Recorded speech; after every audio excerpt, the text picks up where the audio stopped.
Dans ETF Invest, on donne la parole aux professionnels des marchés, aux experts. Bonjour Jean-René. Bonjour David. Jean-René Giraud, directeur général de Track Insight.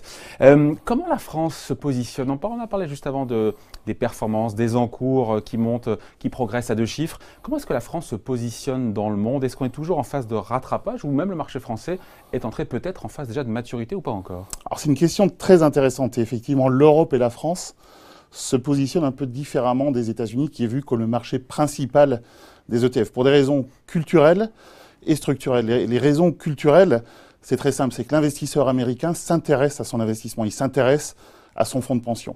En Europe, on fait confiance à l'État, on fait confiance aux grandes organisations. Et donc les conséquences structurelles sont immédiates. L'Europe et la France en particulier s'est organisée autour d'une industrie financière structurée avec des gérants pour compte de tiers, des intermédiaires qui s'occupent de votre retraite, de votre assurance.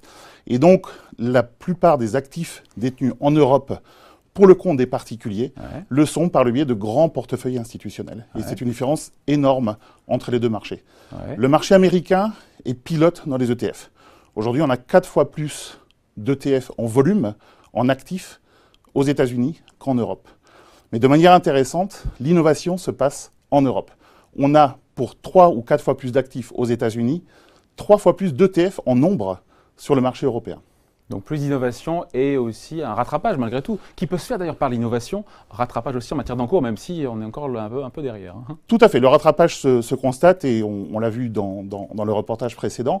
La croissance est très très forte en Europe et elle est aujourd'hui principalement concentrée sur les institutions.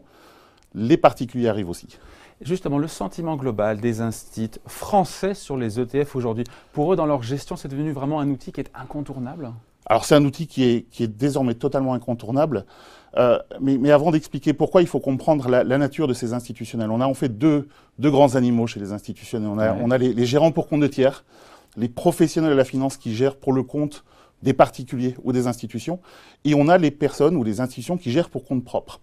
Et la façon d'utiliser les ETF dans ces deux mondes est totalement différente. Totalement différente. Un investisseur pour compte propre s'intéresse peu à la nature du véhicule. Il a une vision d'allocation d'actifs. Où vais-je investir? Pourquoi? Pour combien de temps?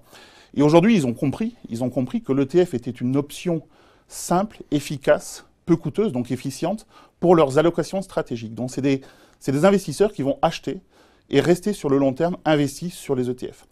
Les gérants pour compte de tiers, eux, ils voient plutôt l'aspect intéressant de l'ETF qui est sa nature flexible, dynamique, la possibilité de rentrer, sortir rapidement. Plus opportuniste. Plus opportuniste. Et donc, ils vont se servir de l'ETF comme un substitut dynamique et efficace. Pour jouer des mouvements de marché. Pour jouer des mouvements de marché, pour se hedger, pour ne pas rester en cash quand ils n'ont pas trouvé une solution active à laquelle ils pourraient substituer un investissement. Il y a les instituts dans les experts, mais il y a aussi, encore une fois, les family office, les corporates, les banquiers privés. Pour eux aussi, c'est devenu... Ils l'utilisent différemment, c'est devenu, encore une fois, incontournable, mais aussi, dans la façon de le gérer, c'est différent d'un institut. Ils ne l'utilisent pas différemment. Ce qu'on a remarqué au cours des 5-6 dernières années, c'est une vraiment grande professionnalisation de ces acteurs, qui, il y a 10 ans, n'étaient pas très au courant de la réalité des produits qu'ils achetaient. Et aujourd'hui, on a vu, par plus d'éducation, par le transfert de compétences ce qu'on appelle le sell side vers le buy side. Une montée en gamme. Une montée en gamme et une compétence. Et aujourd'hui, les questions que posent ces investisseurs finaux, même de grande taille,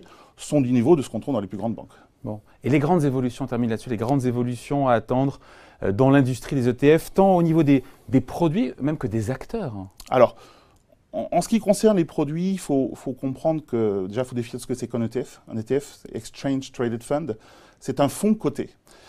Historiquement, en Europe et aux États-Unis, l'industrie des ETF s'est structurée autour des fonds indiciels, c'est-à-dire la gestion passive. Et ça, c'est en train d'exploser. C'est en train d'exploser parce qu'on a aujourd'hui l'émergence d'un mouvement qui est très profond, qui est le départ des investisseurs de ce qu'on appelle les indices market cap, pondérés par les AUM, par les actifs, pardon, vers le smart beta, vers l'investissement factoriel ayant tendance à remplacer de plus en plus l'investissement sectoriel et géographique. Donc ça, c'est une première tendance. Donc l'apparition des fonds smart beta, l'apparition des expositions factorielles, aujourd'hui est une tendance de fond. Et on voit les actifs qui se précipitent sur ces nouveaux moteurs de gestion. La deuxième thématique est précisément la notion de thème, ce qu'on appelle l'investissement thématique. Vous voulez investir dans le robotique, vous voulez investir dans le socialement responsable.